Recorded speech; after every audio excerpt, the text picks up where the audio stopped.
आज आहे अक्षय तृतीया, तर तुम्हाला अक्षय तृतीयाच्या खूप खूप शुभेच्छा। आणि अक्षय तृतीयासाठी मी इथे स्पेशल असं मस्त पुरणाची पोळी आज जे आहे बनवत आहे।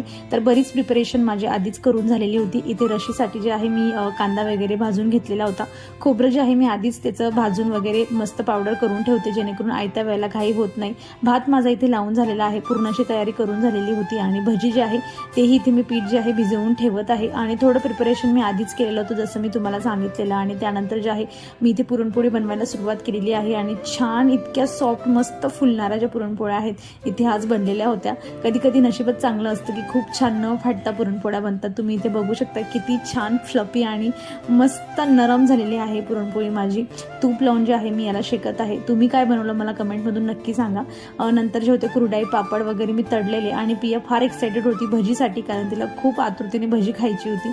सो भजी माझी इथे बनवून तयार आहे। आणि पूर्ण आज जे जेवण आहे माझं अशा